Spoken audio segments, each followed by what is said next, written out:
and hopefully we're adding in our book. He's walking onto the main stage. You've got to imagine this. Here he is, Rand. Good Hello, day. can you hear me? I can hear and see you loud and clear. Can you hear and see us? Oh, thank goodness. I spent the last 8 minutes just panicking, like, oh, I've done something wrong. I can't figure out, going back through the emails, trying to figure it out. Where's the calendar invite? There's no calendar invite. Well, there you go. Take that out on me right now. That's me. No. It is my fault. I should have created my own, and I appreciate you folks having me. It's an honor to be here. Oh, it's so exciting to have you with us. Book Club members are giving you a big wave and a cheer right now. A little clap from everyone. Give Rand a wave in the chat. So you're in Seattle, is that correct? That's correct. Yep, Seattle, Washington.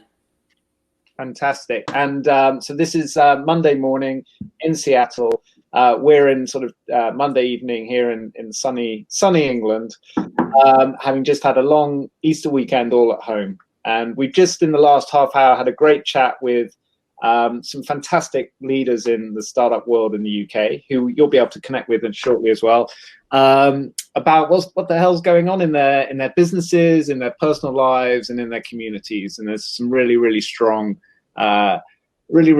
themes overlapping, as I'm sure you can imagine. So it's been a really nice chat, but so pleased that you could join both Ben and I. We're both Ben, by the way. So wonderful.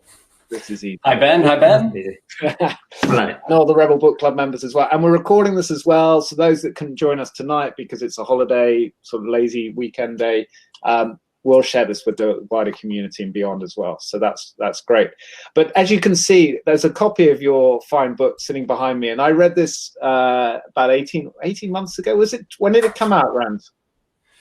Yes, that's right. It would have been June of 2018. So it's been, coming up on 2 years.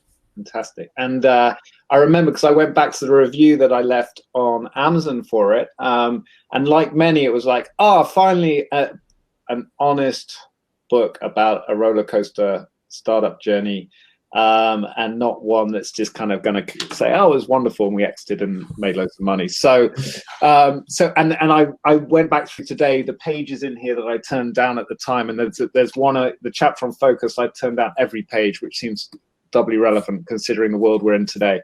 So what we would love to do is just, for those that don't know you in this community, and for those that will watch this later, is just to share, if you're happy to share a little bit of your backstory, how you ended up starting Moz, how you got into that, and then to the book itself, and then we can bring it up to this the world and where we are today. Does that sound good? Sounds good. Sure, no problem. I dropped out of college in 2001 and started working with my mom, Jillian, on a company that would become SEO Moz and then Moz. Initially, it was a consulting business. I started a blog about SEO, which became a sort of central hub for a lot of people in the very early stages of the SEO industry, as Google was kind of duking it out with Yahoo and Microsoft and all the others for dominance in the search engine field. And then in 2007, we switched from being a consulting business to a software business, raised a small round of venture capital, and then had an extremely remarkable sort of growth path for the next 7 years. And I was made CEO at that time in 2007, and served as CEO until 2014. And Moz raised another round in 2012 of $18 million. So, we were sort of classic software as a service business that raised a lot of venture capital, and as a result had an obligation to return a tremendous amount of capital. I believe by 2016, we'd raised 29 million total. So, the hope from our investors is obviously the company's going to exit for somewhere between, maybe 300 and 600 million dollars at the low end. So Moz sort of stalled out. I left the CEO role, and stayed on for another 4 years, during which time I wrote the book that's behind you, Lost and Founder, kind of about that journey as I was, I would say,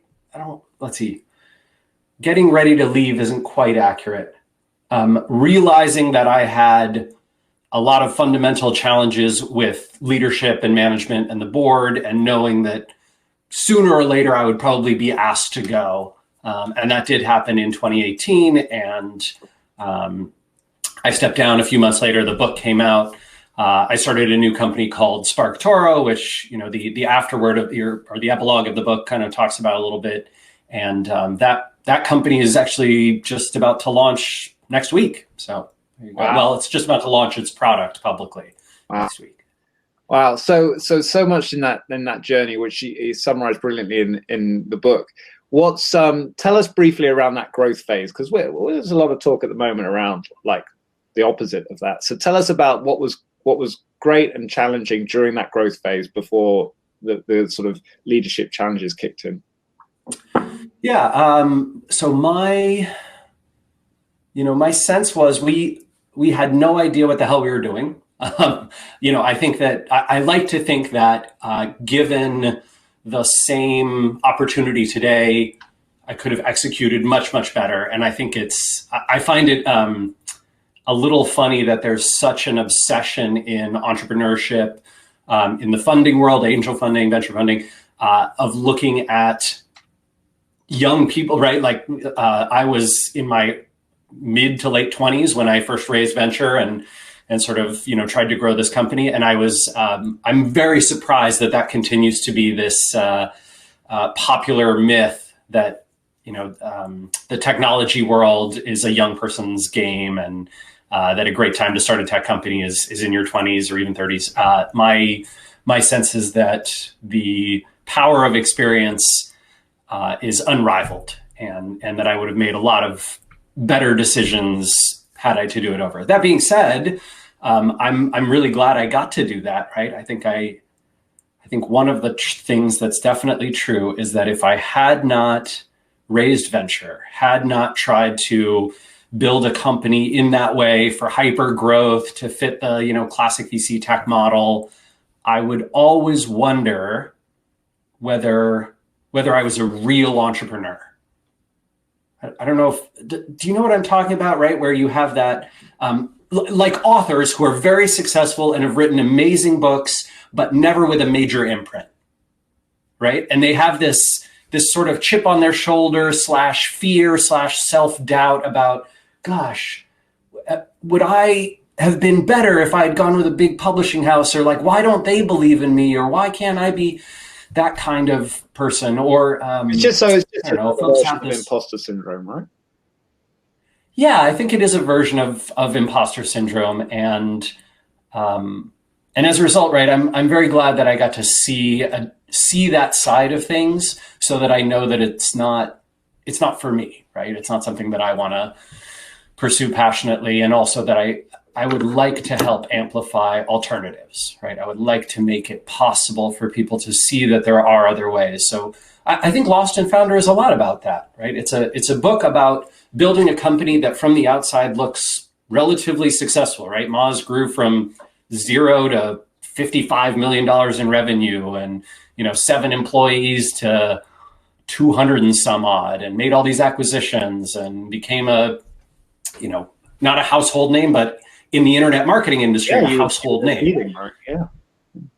Yeah, and tens of millions of visitors every month, all those kinds of things. But I don't think that reality is well reflected by the press or media in the tech and startup world. I don't think it's well reflected by most of the books that are available. There's a ton of survivorship bias, right? Where the tens of thousands of us, hundreds of thousands of us who are in tech and the web world kind of look at the world of entrepreneurship through the lens of the few people who have the power, resources, and influence to tell their stories.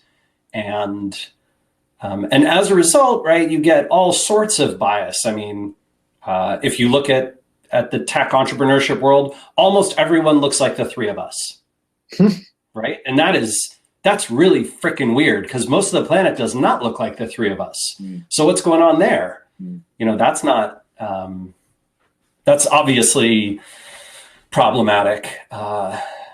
I think there's also a ton of bias around how the model is supposed to work and how you're supposed to build a company. So yeah, long answer. And no, great answer. And when so the book itself, were you free? Did you feel was this about an outpouring of like, oh, I can get it all out there now? Was that the motivation to write it, or was it like, I really want other people to avoid some of these or to make the most of some of these things that went really well? What drew you to write? Because it's a big piece of work, right? Yeah, I have the Homer Simpson brain right now, where it's just saying, "Don't say revenge, don't say revenge, don't say." No, I really did. Lost and Founder was,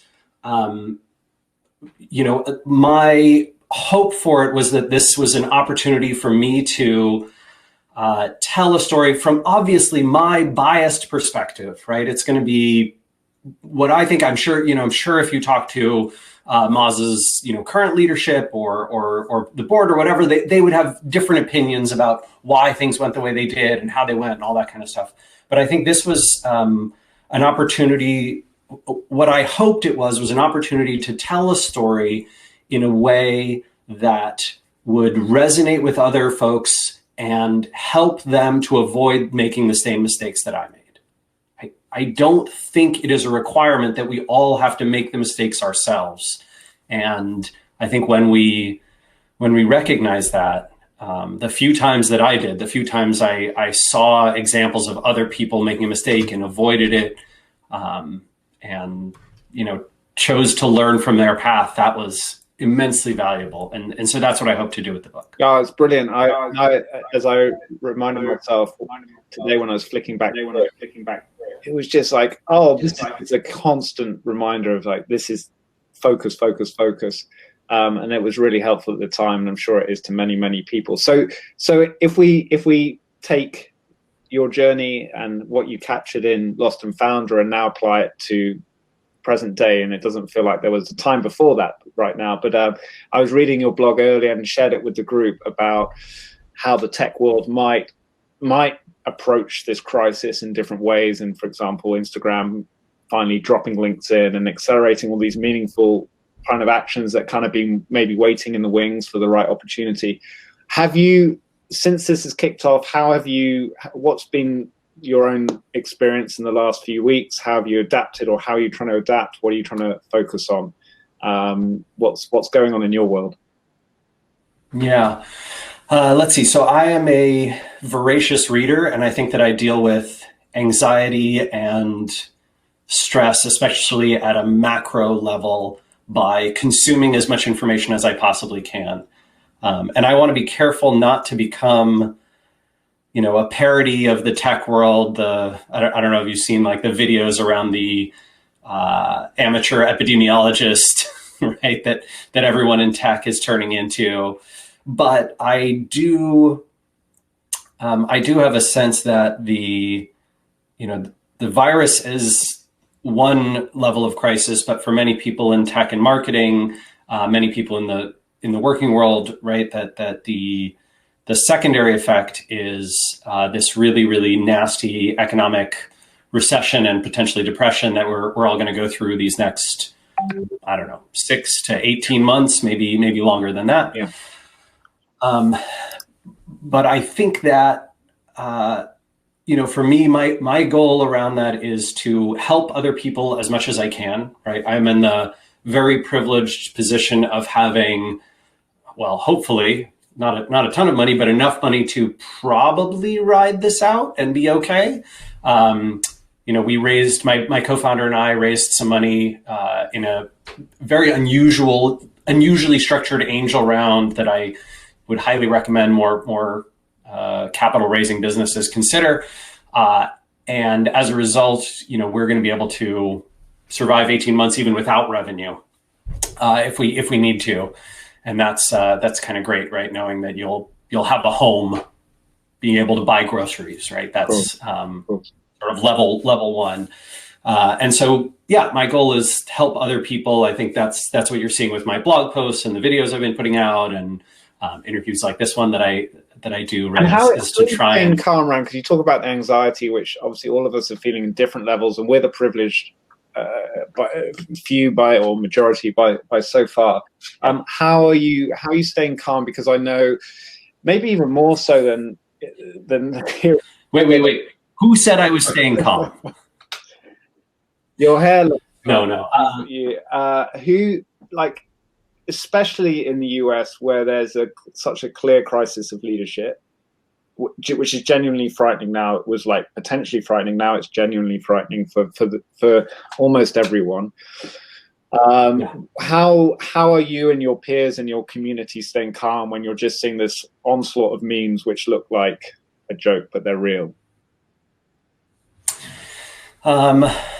So I think first off, a lot of people are not staying entirely calm, right? There is a ton of energy in every conversation. I'm sure you can feel it in your own peers, and when you're having these types of conversations, that people are halfway between craving human contact and conversation and wanting to talk about the crisis to retreating into themselves and wanting to watch television and eat too many carbs and drink too much and go to sleep. And that has certainly been a cycle for me. I think that the cycle looks very much like a, hear about what's going on, panic, try and read as much as I can, get obsessed, then want to help as much as I can. And, my wife, Geraldine, commented the other day, she's like, you cannot personally prop up the economy.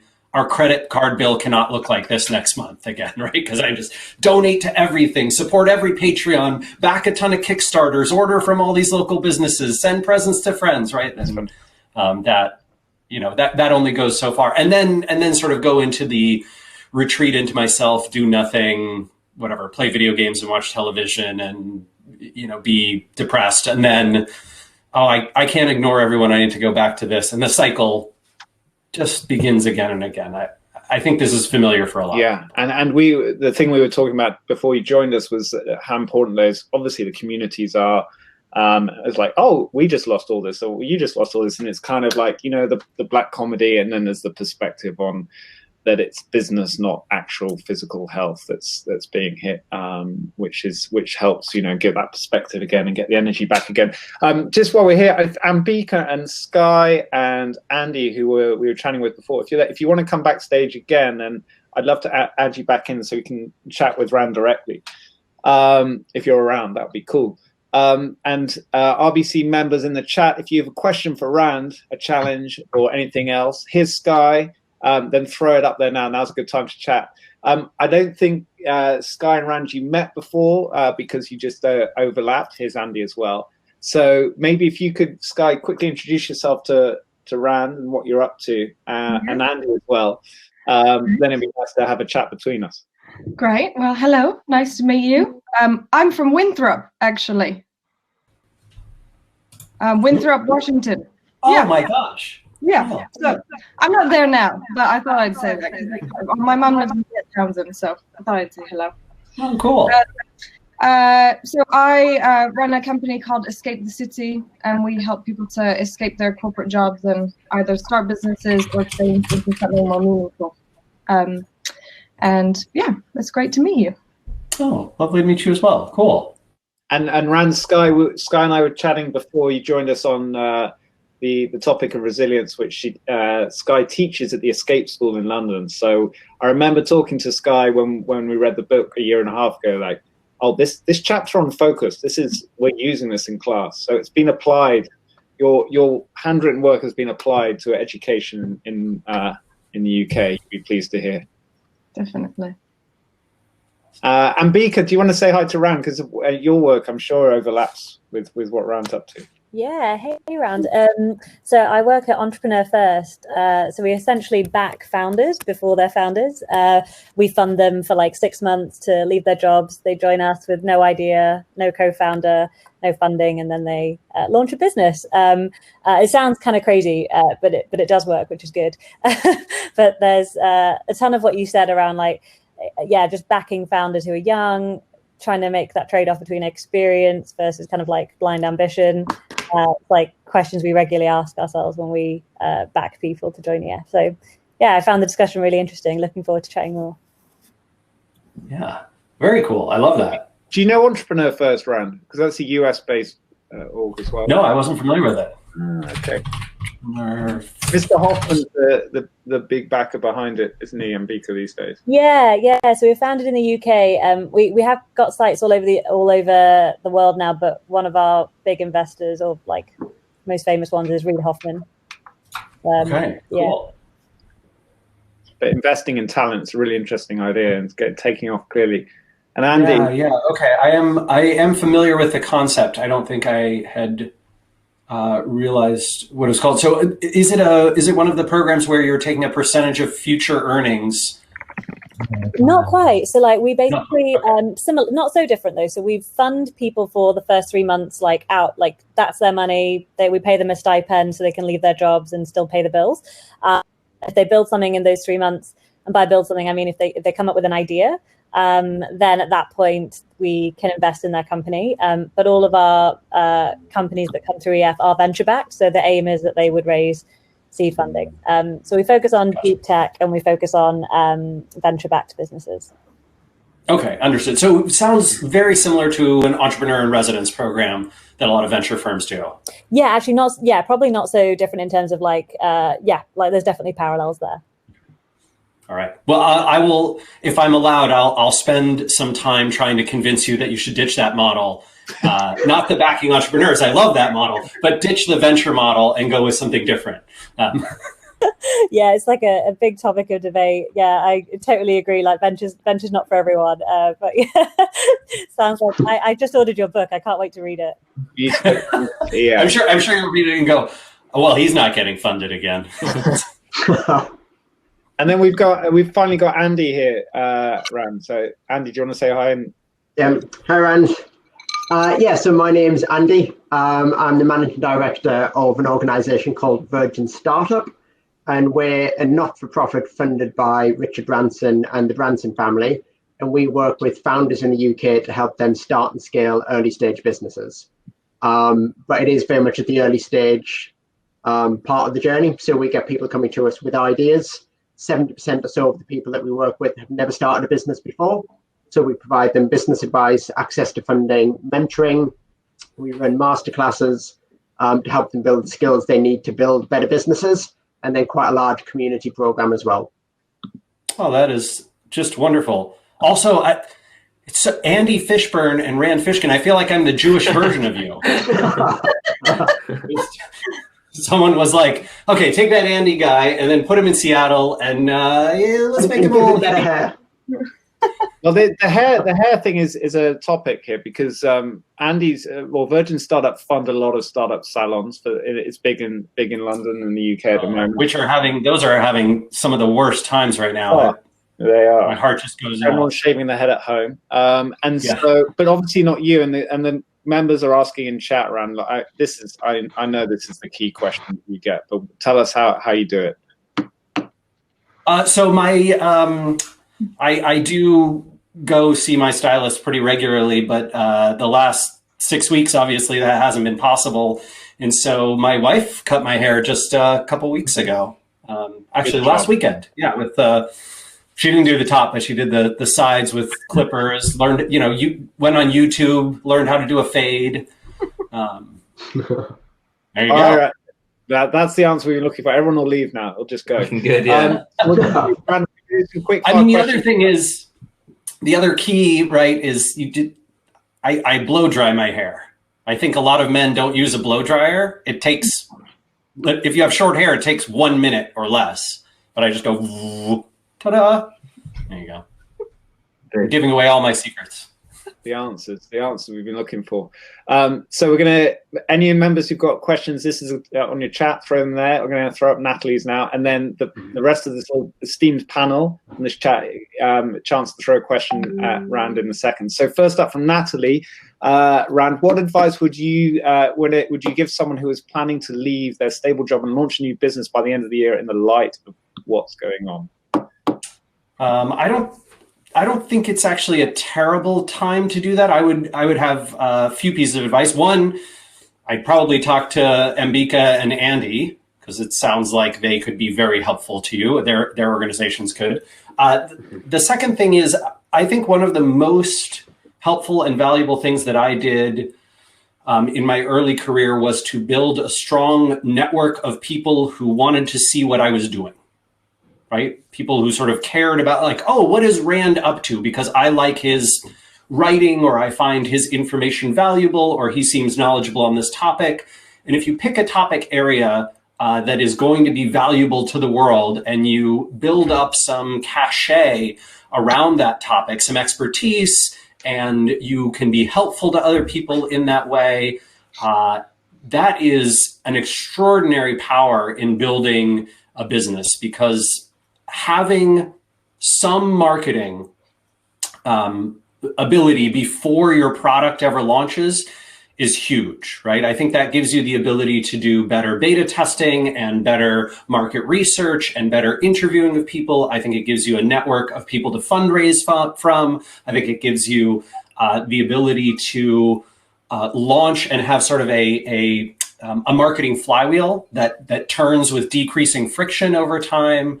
So I would very strongly urge people to do that. Now is a great time to build up that network, because there's more online content consumption than we've ever had in the history of, humanity, right? More people online, more regularly consuming more content. I am starting to see the signs of that shifting away from raw news consumption to consumption of all kinds. One of the markers that I was watching, I tweeted about this, I think over the weekend, but I've been watching the traffic to like Indie Hackers and Product Hunt and sources like that. And they experienced a dip for the first month that COVID was kind of taking over the conversation. And now they've come back and they're bigger than they were before. And so I think that, that is an indication to me that people are moving away from, let me just hit refresh on the New York Times or the Guardian, to, well, let me go see what's on Hacker News and LinkedIn and, my professional network again.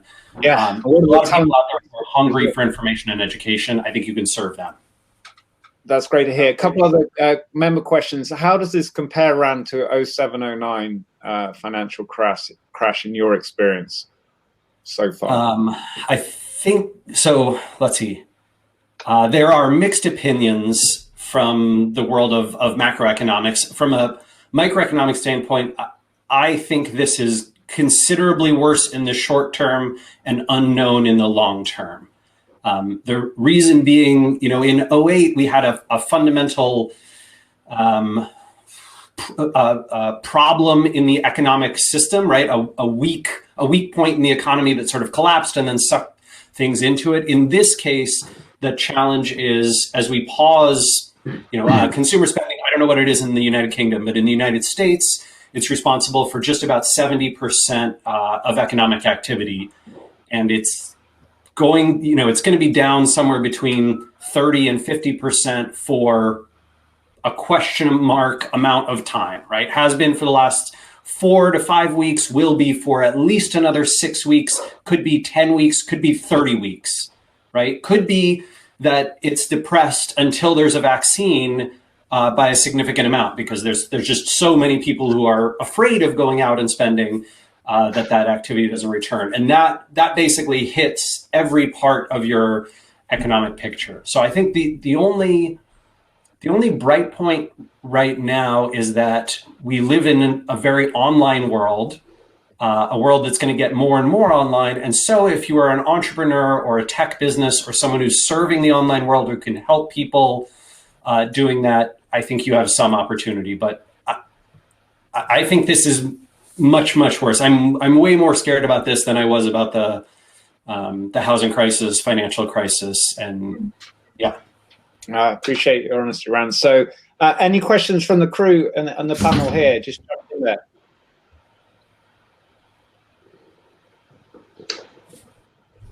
Andy, I feel like you're jumping in. Go for it. Yeah, so I was just going to say there, Rand. So just kind of a couple of thoughts. So you just kind of talking there about kind of the recession at the end of the late noughties and kind of the impact that it had from a kind of a recessionary standpoint. I guess one of the things that we have seen with kind of COVID is that in many respects it's been quite kind of unifying. So kind of people have rallied together. It's brought out a real kind of sense of community. what do you think, I guess, from a kind of a business or entrepreneurial standpoint, the opportunities might be? So kind of putting aside kind of the macroeconomic impact, what do you think the opportunities might be from kind of a new world that might kind of emerge from what we've got at the moment? Yeah, let's see, I have a lot of hope and positive energy for most countries that are not the United States. I think that, what I've seen across Europe and the UK, across, to be frank, a lot of parts of Asia and Africa, Middle East, is a lot more of that sense of community and togetherness. Canada, I've seen it as well. But, the United States is sort of strange in this regard, in that it appears that while COVID has largely brought a lot of people together, right? I was sort of shocked to see, Boris Johnson and his party like working together with opposition parties, right? In the United States, that's like kind of the opposite. We are a very polarized country, and this crisis is largely more polarizing rather than together bringing, which is sad and frustrating. I think previous crises have been different for the U.S. But yeah, I do think that impacts the world of entrepreneurship in the way that when we go through something like this together, we have empathy for one another. And I don't know that there is a more important skill in your toolbox as an entrepreneur than empathy for your audience, your customers, your employees and team, your investors, your co-founder. That is a superpower.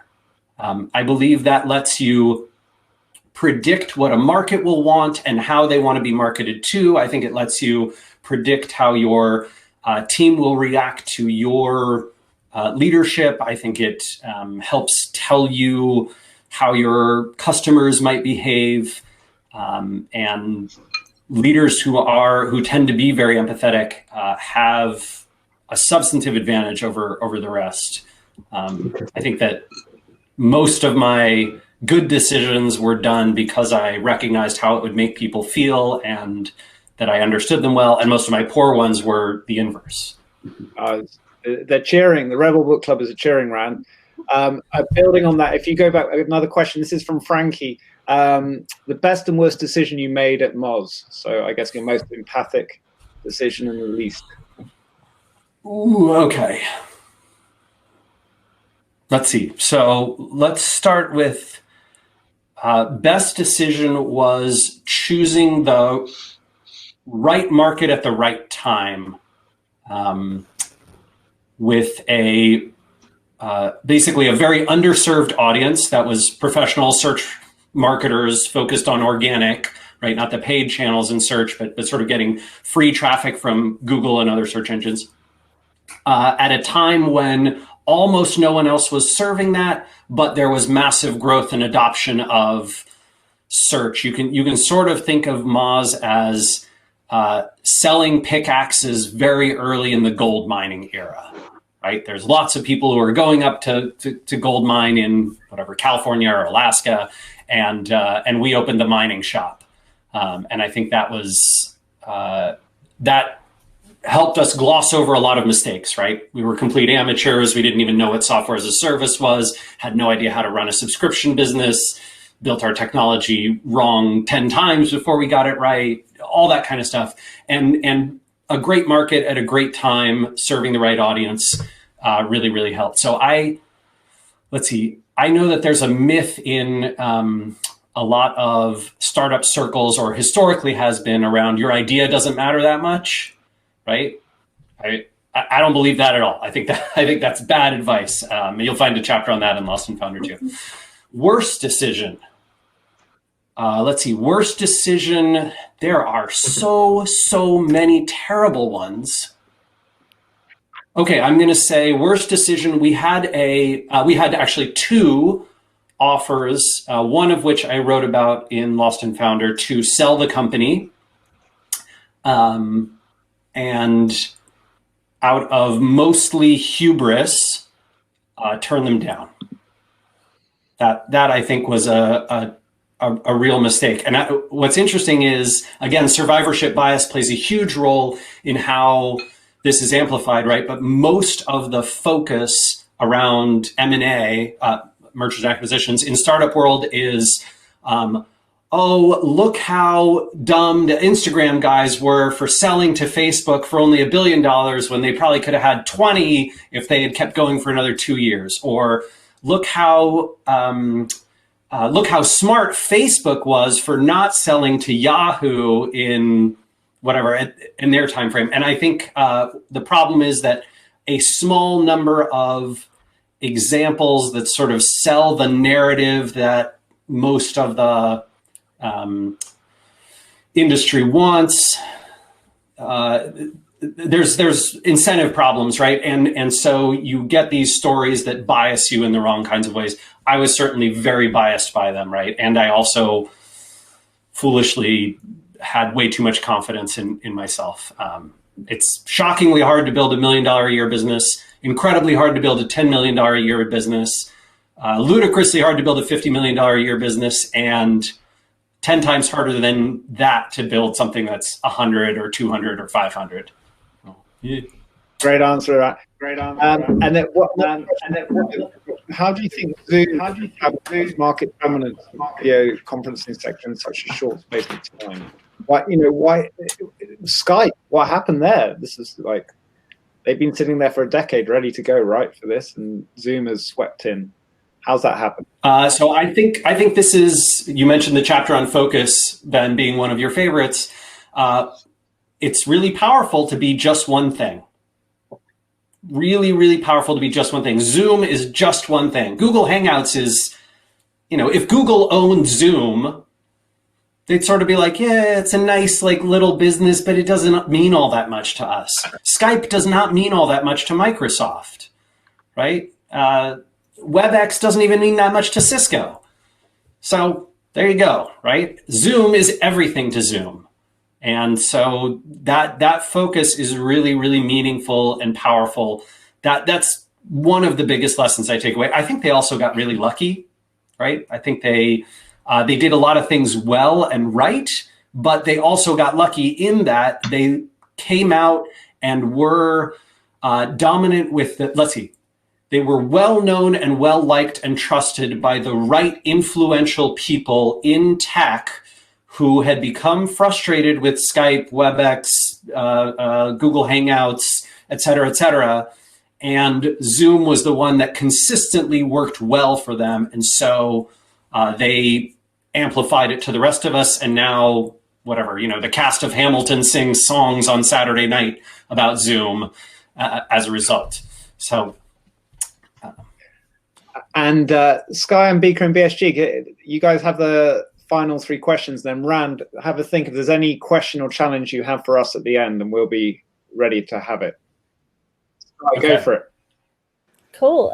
So I have a question that's related to kind of macro tech trends.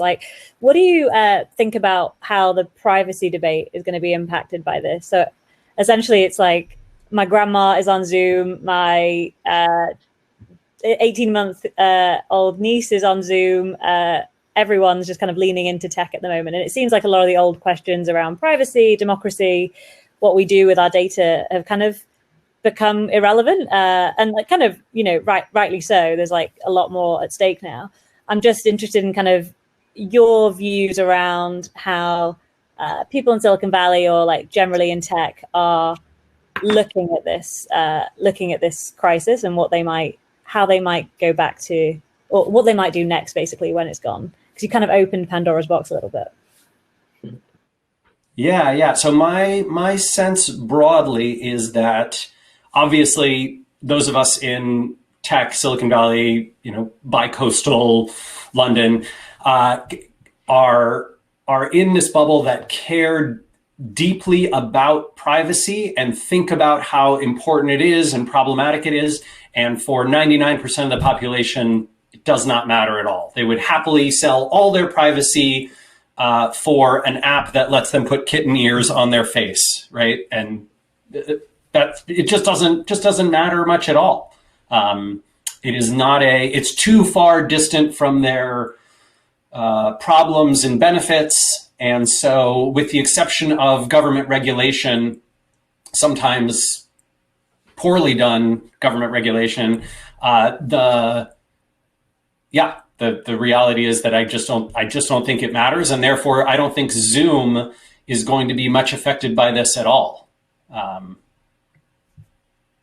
I don't think people care, right? I look at a scandal, like a huge scandal, right? There was the big scandal around Avast, who was, selling your data. They weren't selling your data, but they were aggregating a bunch of data and giving it to a company they owned called JumpShot, which I did a bunch of work with. I like JumpShot a bunch. And that aggregated data was then used by marketers and press and media and banks and all these kind of people, right, to like put that together and say like, oh, this website is getting more popular, this website's getting less popular, those kinds of things. And as a result, there was like a bunch of tech bloggers who wrote about the privacy scandal of it, and the company was shut down. And today, Google is giving exactly that information to the New York Times, who's like, oh, look at this, we have all this data. Credit card companies are giving that data. Legal firms are giving that data. Nobody actually cares about it, right? It's just it was a scandal in our microcosm world, and Avast felt bad about it, and so they shut down JumpShot. But broadly speaking, just doesn't, I don't think it makes the radar. The same thing happened with House Party, the app that, again, something took off here, the Epic Game Zone, and they offered, I think it was $1 million bounty for the person that claimed there were privacy breaches to prove it. And I don't know whether that was just a positive PR spin or how it actually affected their numbers. But yeah, it felt like it sort of came and went with a couple of tweets. And now, again, people are just like, have either sacked it off or are just back on it having a great time. So, I don't know.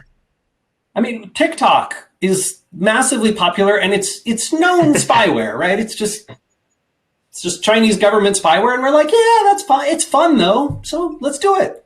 Like, we don't care. I don't think people care. Sky, you had a great question lined up, which has been +1 by Luke. Oh, great. Thanks, Luke. Thanks for the support. So my question is for Rand. I think my computer is a bit buggy, but I'm not sure. So hopefully this comes through. Sky. But how has your definition of success changed as you've gone through your entrepreneurial journey? That's my question. Oh, yeah.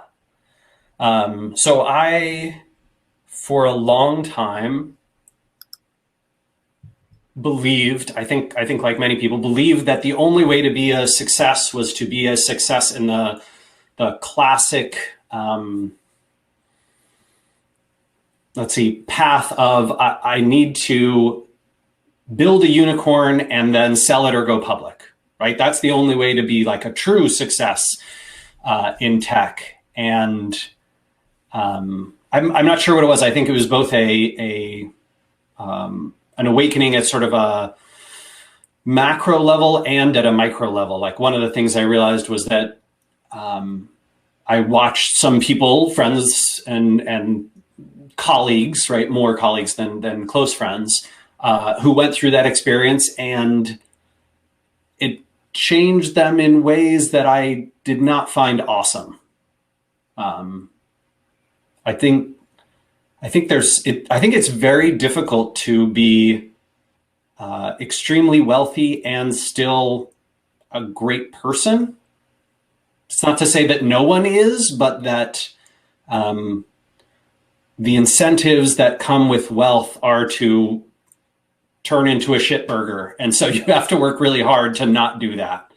I would also say that on the macro side, I sort of, as I read and consumed more and more content, came to realize that the reality of whatchamacallit, basically income inequality was driving a ton of the world's evils, especially in advanced economies, and particularly powerful in the United States. And that in fact, the structure of capital in the tech world was a strong contributor to that. And that I'm not sure how I could feel good about 10,000 companies getting funded, and I'm one of the 5 that made it while the other, mass didn't. That That didn't feel like a great thing to me. I want, right, what I want in my personal life now and in, you know, the public square in general is more small businesses with higher survival rates, not a small number of extremely big monopolies who dominate and are responsible for the mass of, you know, for the overwhelming majority of returns to a class.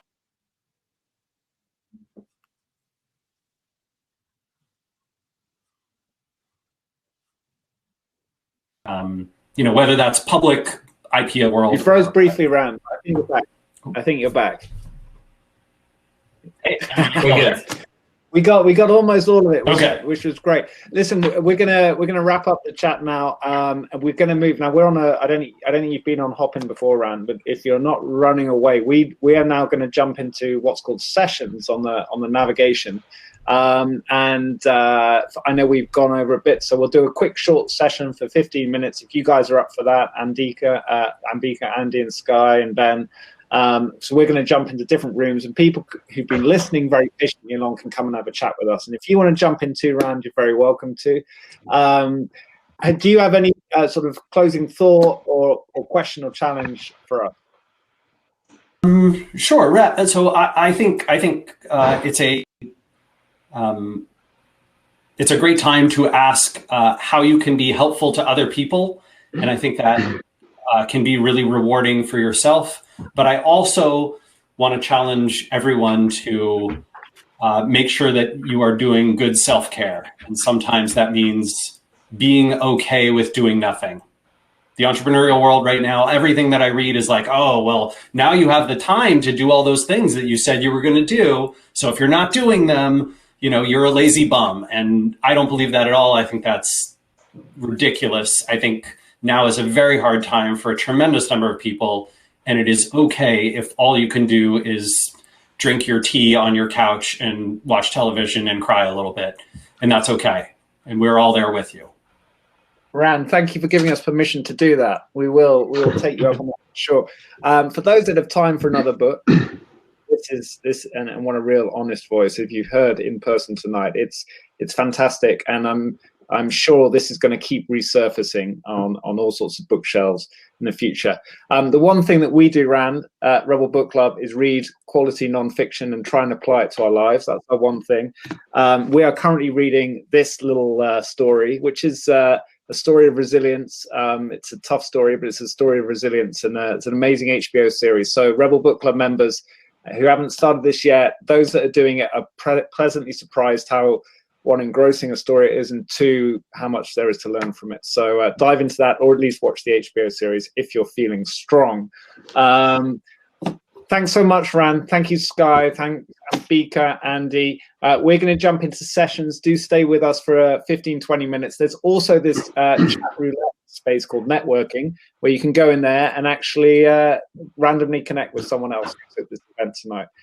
Which is kind of fun, and not as freaky as the whole internet. It's just as little kid. Rand, take care. Thank you, and see you all again soon. Cheers. Thank you.